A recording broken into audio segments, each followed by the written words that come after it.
में full time MBA business करता हूँ और पूरी फैमिली एंजॉय करते हैं इस। अभी आपने जो 4 बेसिक्स देखा या सुना, ये 4 बेसिक्स जो है सो आप लोगों पे काम करेंगे, लोगों की लिस्ट बनाएंगे, लोगों के साथ बिजनेस का प्लान शेयर करेंगे, लोगों को फॉलो अप करेंगे, है ना, लोगों को इनवाइट करेंगे। ये सब काम जो है सो दूसरों के साथ आप करेंगे ताकि आपका बिजनेस ग्रो करे, आपके नेटवर्क में लोग आए, और जब लोग आएंगे तो वॉल्यूम बढ़ेगा और आपका बिजनेस ग्रो करेगा। नेक्स्ट जो मैं बताने जा रहा हूँ 9 कोर स्टेप्स, ये 9 कोर स्टेप्स में ये सारे के सारे काम खुद पे करने हैं। बीइंग अ डिस्ट्रीब्यूटर हमारी ये रिस्पॉन्सिबिलिटी बनती है कि हम भी अपने लिए कुछ करें ताकि इस बिजनेस में ग्रो करें। और ये 9 कोर स्टेप्स में जो है सो 3 पार्ट में इसको बांटा गया है। पहला पार्ट जो है वो वॉल्यूम से का है, दूसरा एजुकेशन है और तीसरा एटीट्यूड का पार्ट। मैं step by step her part को आपके साथ डिस्कस करूंगा। तो फिर 9 कोर स्टेप्स में जो हमारा पहला पॉइंट है वो है कि जिस बिजनेस में हम हैं और उस बिजनेस का जो उस प्रोडक्ट है, उस प्रोडक्ट को 100% हम यूज करें। 100% प्रोडक्ट यूज, या यू कर सकते हैं कि हम उस प्रोडक्ट के लॉयल कंज्यूमर बने।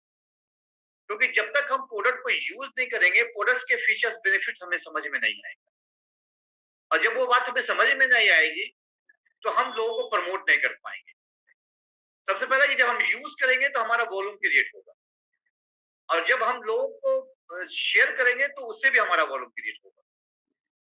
तो सबसे पहले सेल्फ कॉन्फिडेंस हासिल करना है अपने प्रोडक्ट्स के बारे में कि यस, जिस प्रोडक्ट्स के को मैं लोगों के बीच में लेके जा रहा हूँ वो प्रोडक्ट वाकई में बहुत अच्छी क्वालिटी के प्रोडक्ट्स है, और जो बोलता है वो करके दिखाता है।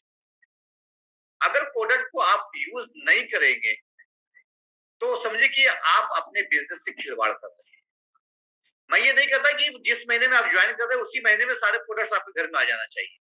स्टेप बाय स्टेप 3 से 4 महीने 5 महीने में वो सारे प्रोडक्ट आपके रेगुलर बेसिस पे घर में यूज होना चाहिए, ताकि आप धीरे धीरे अपने बजट को चेंज कीजिए और स्टेप बाय स्टेप प्रोडक्ट्स को घर में एंट्री कराइए। सपोज कीजिए कि आपके घर में कोई व्यक्ति आता है और आपने उसको डेमो दिखाया, और वो किसी कारण वॉशरूम उसको जरूरत पड़ी, वॉशरूम में आपने चला गया और वहां वो किसी और एक्स ब्रांड का पेस्ट देखता है, तो फिर वो क्या विश्वास करेगा आपके पेस्ट पे? आप बहुत अच्छा लेक्चर उसको दे दिए होंगे, फिर भी वो शायद लेने से डिनाई कर जाए, क्योंकि जब वो दूसरे ब्रांड का आपके बाथरूम में देखेगा तो वो अपने आप को चीट होता हुआ महसूस करेगा। और अगर आपके पास अपनी दुकान है तो आप दूसरे की दुकान का सामान क्यों परचेस करें? आपके पास मिठाई की दुकान है तो आप दूसरे की दुकान की मिठाई क्यों परचेस करके खाएंगे?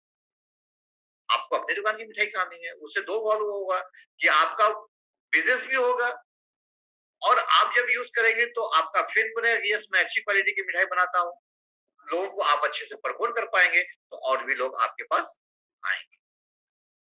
सेकंड स्टेप्स जो हमारा इसमें है वो है शेयर द प्रोडक्ट। हम लोगों के बीच में प्रोडक्ट को शेयर करते हैं, क्योंकि अकेले कितना यूज करेंगे, कितना वॉल्यूम हम क्रिएट कर पाएंगे। लेकिन अगर हमारे पास ज्यादा लोग होंगे, हमारे ज्यादा कस्टमर्स होंगे, लॉयल कस्टमर्स हमारे पास होंगे, तो वो भी कुछ ना कुछ प्रोडक्ट हर महीने हमसे परचेस करेंगे, तो हमारा बिजनेस ग्रो करेगा, हमारा वॉल्यूम्स क्रिएट होगा, और जब वॉल्यूम क्रिएट होगा तो हमारा बिजनेस ग्रोथ मोड में रहेगा। तो इसके लिए हमारा 20-25 कस्टमर, लॉयल कस्टमर होना चाहिए मैक्सिमम जितना हो सके, लेकिन 20-25 ऐसे कस्टमर आपके पास होना चाहिए जो हर महीने आपसे कुछ ना कुछ प्रोडक्ट को परचेस करें। लेकिन अब यह है कि कस्टमर बनेंगे कैसे? हमारे कहने पर शायद वो ना भी ले। तो उस सिचुएशन में हम बहुत सारी एक्टिविटीज भी उनके साथ करेंगे, जैसे उनके घर पे जाकर के एक डेमो प्रोग्राम करेंगे, या जो नए डिस्ट्रीब्यूटर्स हमारे साथ ज्वाइन कर रहे हैं एडीएस या पीसी, उनके घर में हम जाकर के एक डेमो का प्रोग्राम करेंगे। हेल्थ मैनेजमेंट के थ्रू हम उनके घर में प्रोडक्ट को एंट्री करा सकते हैं। ब्यूटी ब्रेक के थ्रू हम उनके घर में प्रोडक्ट को यूज करा सकते हैं। हम अपने घर में एक क्यून पार्टी करके ऑर्गेनाइज करके अपने लोगों को, अपने कस्टमर्स को, अपने एडीएस को क्यून के परफॉर्मेंस के बारे में बता सकते हैं, कैसे उसमें खाना बनाया जा सकता है ना। तो ये छोटे छोटे प्रोग्राम है जिसको हम ऑर्गेनाइज कर करके अपने पीसी को, अपने कस्टमर्स को, या अपने डिस्ट्रीब्यूटर्स एडीएसपी जो हमारे हैं उनको सिखला कर करके अपने वॉल्यूम्स को हम क्रिएट कर सकते हैं। अगर हम इनको सिखलाएंगे इन सब माध्यम से, तो ये भी फिर सीख करके अपने ग्रुप में, अपने लोगों के बीच में, अपने relatives, near dear friend circle में वो प्रोडक्ट्स को प्रमोट करेंगे, तो वहां से भी फिर मेरे वॉल्यूम क्रिएट होगा और अपना भी वॉल्यूम क्रिएट होगा। और ये सब मिल करके एक जब वॉल्यूम क्रिएशन का काम चलेगा, तो धीरे धीरे देखेंगे कि बहुत ज्यादा वॉल्यूम आपके पास आएगा और आपका बिजनेस बहुत तेजी से आगे ग्रो करेगा। नेक्स्ट जो हमारा इसमें थर्ड जो है वॉल्यूम क्रिएशन में, वो है शो दी प्लान, लोगों को ग्रुप में लाना। ये शो दी प्लान, वो जो 4 बेसिक्स जो आपका साहब ने बताया, वो 4 बेसिक्स का ही पूरा पार्ट है। 4 बेसिक्स जब हम करते हैं तो हमारे ग्रुप में लोग आते हैं, नई ज्वाइनिंग होती है, चाहे वो कस्टमर के रूप में ज्वाइन करे या एडीएसपी के रूप में हमारे पास ज्वाइन करे। और जब लोग ज्वाइन करेंगे तो धीरे धीरे हमारा नेटवर्क का क्रिएशन होगा, हमारे विथ में लोग आएंगे, हमारे डेप्थ में लोग आएंगे, और जितना ज्यादा लोग हमारी टीम में आते चले जाएंगे, उनको हम प्रोडक्ट के बारे में बताएंगे, प्रोडक्ट का एजुकेशन देंगे, और वो भी यूज करेंगे, वो भी शेयर करेंगे, तो हमारा बिजनेस एक बड़ा ग्रुप क्रिएट होगा। और जब बड़ा ग्रुप होगा तो ऑटोमेटिक देखेंगे आपका वॉल्यूम आपका कहाँ से आ रहा है, आपको खुद समझ में नहीं आएगा। शुरुआत के दिनों में हो सकता है कि आपको चैलेंजेस फेस करना पड़े 100, 200, 500 पीवी के लिए, लेकिन जैसे ही आपका नेटवर्क 10, 15, 20 आदमी का होना शुरू हो जाएगा, तो आपका फिर पीवी ऑटोमेटिक जनरेट होना शुरू हो जाएगा, ठीक है ना। तो ये पीवी क्रिएट करने के लिए हमें अपने नेटवर्क को भी स्ट्रॉन्ग बनाना है। हम लोगों से बिजनेस के बारे में बातें करेंगे, हम लोगों से प्रोडक्ट के बारे में बातें करेंगे। अगर बिजनेस प्लान देकर के लोग आ जाते हैं, उस वहां से भी हमारी टीम में लोग ज्वाइन करेंगे। हम प्रोडक्ट के बारे में लोगों से बातें करेंगे, वहां से भी लोगों को बातें कर सकते हैं कि अगर आप चाहें तो आप हमारे प्रोडक्ट को भी डिस्काउंट में यूज कर सकते हैं, उसके लिए आप हमारे रॉयल कस्टमर बन जाइए, रजिस्टर्ड कस्टमर हो जाइए, कंपनी आपको भी प्रोडक्ट देगी और वो सारे ऑफर्स आपको मिलेंगे जो कंपनी हम लोगों को भी देती है। तो इस तरह से हम लोग अपने नेटवर्क को एडीएसपी और पीसी के माध्यम से बढ़ाते हैं, इनलार्ज करते हैं। और एक दिन ऐसा होता है कि हमारे ग्रुप में इतने लोग आ जाते हैं कि हमारा 10,000 पीवी पॉइंट वॉल्यूम कैसे क्रिएट हो जाता है, हमें खुद पता नहीं चल पाता है। आज हमारे अपलाइन लोग बताते हैं, हमारे कुछ ग्रेट अपलाइन ऐसे हैं कि जो अगर एमवे की ऑफिस फर्स्ट डे खुलती है तो फर्स्ट आवर में उनका 10,000 पीवी लॉक हो जाता है। जबकि जब उन्होंने बिजनेस की शुरुआत की थी तो पूरे महीने में भी 10,000 पीवी लॉक नहीं होता था, आज 1 घंटे में उनका 10,000 पीवी लॉक होता है। तो कल को यदि हमारे लिए भी आएगा, क्योंकि हमारे नेटवर्क में भी उतने सारे लोग आ जाएंगे, तो हमारे लिए भी वो वॉल्यूम क्रिएट हो सकता है। नेक्स्ट जो हमारा पार्ट है वो एजुकेशन पार्ट है।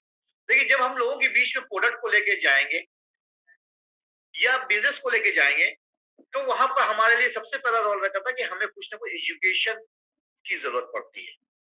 हमें नॉलेज होना चाहिए, चाहे वो प्रोडक्ट का नॉलेज हो या बिजनेस का नॉलेज हो। ये नॉलेज हमें कहां से आता है? ये नॉलेज हमें मिलता है मीटिंग फंक्शन से, बुक से, सीडी से, अपलाइन के साथ मिलकर, एमवे के वेबसाइट से, हर जगह से कहीं ना कहीं से हमें ये नॉलेज प्रोवाइड किया जाता है। लेकिन हमें सबसे ज्यादा नॉलेज मिलता है और मोटिवेशन जो मिलता है वो मीटिंग और फंक्शन से मिलता है। हमारे अपलाइन जो है सो हमारे लिए मीटिंग ऑर्गेनाइज करते हैं, हमारी ओपन मीटिंग्स होती है, ओपन मीटिंग के साथ साथ 1 by 1 भी हम लोग प्लान करते हैं, होम मीटिंग करते हैं, है ना। ये सब के माध्यम से हम लोग अपने डाउनलाइन को सिखाते हैं, खुद भी सीखते हैं, अपने डाउनलाइन सिखाते हैं। हमारे अपलाइन हमारे लिए मीटिंग ऑर्गेनाइज करते हैं, हम लोग उस मीटिंग में जाते हैं, अपने सीखते हैं और फिर आगे के डाउनलाइन को बताते हैं। तो हम लोग सीखते हैं मीटिंग के माध्यम से, फंक्शंस के माध्यम से, बड़े बड़े सेमिनार्स और फंक्शंस ऑर्गेनाइज करती है, सक्सेस सेमिनार ऑर्गेनाइज करती है, जहां पर मल्टीपल्स ऑफ डायमंड्स आते हैं और हमें सिखलाते हैं, एक होप देते हैं कि yes I can do it, you can also. तो एजुकेशन बहुत जरूरी है किसी भी फील्ड में आगे बढ़ने के लिए, और एजुकेशन के लिए हमें कहीं ना कहीं पे प्लग होना जरूरी है, हमें सीखना जरूरी है। इसके बाद एजुकेशन हमें मिलता है सीडीज से। बहुत सारे ऐसे हमारे लीडर्स हैं, डायमंड्स हैं, बियॉन्ड है कि वो हर वक्त हमारे बीच में मौजूद नहीं हो पाते हैं, तो वो अपनी वॉइस को एक ऑडियो या वीडियो कैसेट में रिकॉर्ड कर करके हम तक पहुंचाते हैं। हम लोग उनके कैसेट्स के माध्यम से उसको सुनते हैं, सीखते हैं और अपने बिजनेस में इंप्लीमेंट करते हैं। तो सीडी का एक बहुत बड़ा रोल है। ये सीडी हमारे यूट्यूब चैनल पर भी बहुत सारे डायमंड्स की लोड है, आप वहां से भी देख सकते हैं, सुन सकते हैं। इसके बाद नेक्स्ट हमारा books, PMA book. PMA book जो है सो बहुत ही मार्वेलस बुक है, बहुत अच्छी किताब है, इसको जरूर पढ़ना चाहिए। ये हमारे बिजनेस से रिलेटेड ये बुक नहीं है, लेकिन बिजनेस की बुक नहीं है, लेकिन बिजनेस से रिलेटेड ये बुक है। हम दिन भर जो मार्केट में फील्ड में जो जाते हैं, तो ऐसा नहीं है कि हमें हर जिससे भी हमने बात किया तुरंत हमें उसका रिजल्ट मिल गया, पॉजिटिव रेस्पॉन्स आ गया हमें। नहीं, ऐसा कुछ नहीं है। कभी हाँ भी होता है, कहीं पर ना भी होता है। अगर ना होता है तो हम थोड़ा सा डिमोटिवेट होते हैं। अगर जिस टाइम हम डिमोटिवेट होते हैं, उसी टाइम ये बुक्स हमें सपोर्ट करती है। हम अगर थोड़ा सा एक पे दो पे चार आधा घंटा 10 मिनट ये बुक को अगर पढ़ लेते हैं, तो हमारे सारे नेगेटिविटी को निकाल कर फेंक देता है और हमें पॉजिटिव बनाता है और एक एनर्जी देता है, yes you can do it. क्योंकि इसमें बहुत सारी ऐसी बातें दी हुई है जिसमें ये बताया जाता है कि फलाने ने भी ये काम किया था, उसको ये रिजल्ट आया, फलाने ने ये क्या काम किया था, उसको रिजल्ट आया, फिर उन्होंने हिम्मत नहीं हारी, फिर आगे बढ़े, फिर आगे बढ़े, एक एक कदम आगे बढ़ते गए और सक्सेस उनका कदम चूमती चली गई। तो फिर ये मोटिवेशन, यस अगर जब इनको मिल सकती है तो हमें भी कल को सक्सेस मिलेगी। हम कल फिर निकलते हैं एक नए उम्मीद और एक नए जोश के साथ। तो किताब रात में सोते समय जरूर पढ़ा कीजिए 10 मिनट, ऐसे दिन में जिस टाइम मौका मिले पढ़िए, ऐसा कोई टाइम फिक्स नहीं है, लेकिन नहीं है तो कम से कम रात में 10 मिनट 20 मिनट जो भी आपको हो सके, एक पेज दो पेज उस पीएमए बुक को जरूर पढ़िए। इससे क्या होगा कि आपका एजुकेशन बढ़ेगा। बुक से, सीरीज से, एंड मीटिंग फंक्शन से एजुकेशन बढ़ता है और कहा जाता है कि नॉलेज गिव्स सक्सेस। जब नॉलेज आएगा तो हम एक्शन में आए, कॉन्फिडेंस आएगा हमारे यहाँ, जब कॉन्फिडेंस आएगा तो हम एक्शन करेंगे और जब एक्शन करेंगे तो रिजल्ट आएगा, जब रिजल्ट आएगा तो हमारा मोटिवेशन बढ़ेगा और जब और मोटिवेशन बढ़ेगा तो हम और ज्यादा स्पीड में उस काम को करना शुरू करेंगे और ये पहिया हमारा चलता रहेगा और हमारा मोटिवेशन बढ़ता रहेगा और हमारा रिजल्ट आएगा तो फिर हम उस काम को और जोश के साथ करेंगे। नेक्स्ट है हमारा टीचेबिलिटी, माने एबिलिटी टू टीच। हमारे अंदर इतनी सलाहियत होनी चाहिए कि हम सुन सके, समझ सके और लोगों को फिर बता सके। हमारे अंदर इतनी सलाहियत होनी चाहिए कि हम मीटिंग फंक्शन में जाएं तो उस चीज को रिकॉर्ड करें और रिकॉर्ड करके, रिकॉर्ड मीन्स अपने दिमाग में रिकॉर्ड करना है, रिकॉर्ड कर करके उस चीज को समझे और उसको फिर इम्प्लीमेंट करें। कहा जाता है कि एक तोते को भी अगर लगातार मिठू कटोरे कटोरे कहा जाता है तो वो सीख जाता है और कुछ दिन के बाद वो बोलना शुरू कर देता है। हम तो इंसान हैं, 2 4 5 बार किसी चीज को सुनेंगे, समझेंगे, देखेंगे तो जरूर उस चीज को फिर हम बोलना शुरू कर देंगे। हो सकता है कि शुरू में नहीं पूरी नहीं बात कर पाए, लेकिन दूसरी मीटिंग में कुछ बेहतर करेंगे, तीसरे बार में कुछ बेहतर करेंगे, चौथी बार में कुछ बेहतर करेंगे और कहा जाता है कि जितनी बार आप मेहनत करेंगे आप और आगे ग्रो करेंगे, सक्स क्योंकि आपका कॉन्फिडेंस बढ़ेगा, आपका रिजल्ट बढ़ेगा तो आप आगे ग्रो करते चले जाएंगे। और इसलिए हमें सीखना है और लोगों को सिखाना है। अकाउंटेबिलिटी, अकाउंटेबिलिटी बहुत जरूरी है। इस बिजनेस का एक बहुत इंपॉर्टेंट पिलर है ये अकाउंटेबल होना, क्योंकि अगर जब तक हम अकाउंटेबल नहीं होंगे, सेल्फ अकाउंटेबल क्या, सेल्फ डिसिप्लिन होना, सेल्फ रूटीन में आना। हम अगर अपने रूटीन को फॉलो नहीं करेंगे, हम खुद डिसिप्लिन में नहीं रहेंगे तो हम लोगों से उम्मीद नहीं कर सकते कि वो भी डिसिप्लिन में हो। डिसिप्लिन क्या है कि अगर हम किसी व्यक्ति को टाइम दे रहे हैं कि यस मैं 4 बजे आपके घर पे कल आ रहा हूँ, कुछ प्रोडक्ट्स के बारे में या बातें करेंगे या कोई नए व्यक्ति होंगे तो उनको मैं प्लान भी शेयर करूँ, तो 4 बजे की जगह पर हम उनके घर पे 6 बजे जा रहे हैं, तो क्या मेरा वैल्यू रहेगा? ना मेरी बात का वैल्यू रहेगा, ना मेरी कोई एक्शन का वैल्यू रहेगा।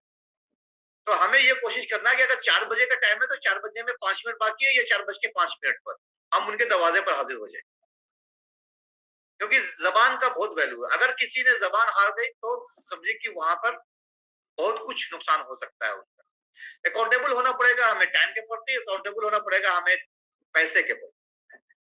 बिजनेस है, पैसे का लेन देन होगा, लेकिन हमें ट्रांसपेरेंट रहना है। हो सकता है कि किसी को कभी जरूरत पड़ी प्रोडक्ट की, हमने भी अपलाइन से प्रोडक्ट मांगा, किसी डाउनलाइन से भी कभी मांग बैठते नहीं रहने पर, लेकिन मांग लिए, लेकिन कोशिश करना है कि जितना जल्द से जल्द हो सके फर्स्ट ऑर्डर में उस प्रोडक्ट को प्लेस करके मैं उसको घर तक डिलीवरी दे दूं, उसको वापस कर दूं। यही हमारी अकाउंटेबिलिटी है। ऑनलाइन को भी चाहिए कि अपलाइन का अगर प्रोडक्ट लिए हैं कि इसे किसी कस्टमर को डील करने के लिए, तो आप फर्स्ट ऑर्डर लगा करके उनको वहां तक पहुंचाए। बहुत से ऑनलाइन सोचते हैं कि अरे देंगे ना अपलाइन को 1 महीना डिले, तो आपका डिले होने से क्या होगा कि दूसरे डिस्ट्रीब्यूटर्स भी सफर कर जाते हैं। तो इस चीज में अकाउंटेबल होना पड़ेगा। पैसे का कोई लेन देन नहीं होना चाहिए। पाक साहब बिजनेस है, कृष्णा की बिजनेस है, आप गिलास हाउस में बैठे हुए हैं, हर लोग आपको वॉच कर रहा है, तो पैसे का कोई लेन देन नहीं है यहाँ पे। अगर किसी के साथ कुछ है तो भैया मामला जल्द से जल्द क्लियर। तो अकाउंटेबल हर फील्ड में यहाँ पर आपको होना पड़ेगा, ताकि अकाउंटेबिलिटी क्या है, अकाउंटेबिलिटी में आपका है कि आपका इमेज बना रहे। जिस दिन आपने अपना इमेज खो दिया उस दिन ये बिजनेस लॉस कर जाएगा। ठीक है। नेक्स्ट पॉइंट हमारा आता है अपलाइन काउंसलिंग, यानी communication with upline. Proper communication हमारा अपलाइन के साथ होना चाहिए। 2 दिन 4 दिन पर एक बार एक टेलीफोन कॉल अपलाइन के साथ होना चाहिए, ताकि अपलाइन को ये बताइए कि हमने क्या किया, उसका रिजल्ट क्या आया, क्या चैलेंजेस आए, वो आपको ओवरकम करेगा, उस चैलेंजेस को ओवरकम करने का तरीका बताएगा। वो आपका अपलाइन है, उसके साथ ये सब चैलेंज आए होंगे या किसी और डाउनलाइन के आए होंगे, तो वहां पर उन्होंने सॉल्यूशंस को प्रोवाइड किया होगा, वो आपको भी सॉल्यूशन प्रोवाइड करेंगे, क्योंकि अपलाइन सॉल्यूशन प्रोवाइडर होता है। नेक्स्ट ये कि अपलाइन जो है आपका बेस्ट फ्रेंड है, वो बॉस नहीं है, इसलिए आप उससे अपनी बातें शेयर कीजिए, है ना। अपलाइन के साथ बैठिए महीने में एक दिन, कम से कम आधा घंटा, जिसमें आप डिस्कस कीजिए कि पिछले महीने में, पूरे महीने में आपने क्या काम किया, क्या रिजल्ट आया, और कमिंग मंथ में आपकी क्या प्लानिंग है। आपको एक प्रॉपर गाइडलाइन वहां से मिलेगा अपलाइन के थ्रू, और उस गाइडलाइन पर आप वर्क कीजिए, देखिए फिर रिजल्ट कितना अच्छा आता है। अपलाइन आपका बेस्ट फ्रेंड है, इसलिए उनसे हमेशा दोस्ती रखिए, हमेशा रिलेशन अच्छा बना के रखिए। फ्रेंड्स, ये 9 कोर स्टेप जो अभी हमने बताया, 3 वॉल्यूम क्रिएशन पार्ट है, एजुकेशन पार्ट है, एटीट्यूड पार्ट। ये 3 पार्ट को अगर आप रेगुलर बेसिस पे फॉलो करते रहेंगे, तो मैं उम्मीद करता हूं कि आपका बिजनेस बहुत तेजी से आगे ग्रो करेगा और आप बहुत ज्यादा ऊंचाइयों को छुएंगे।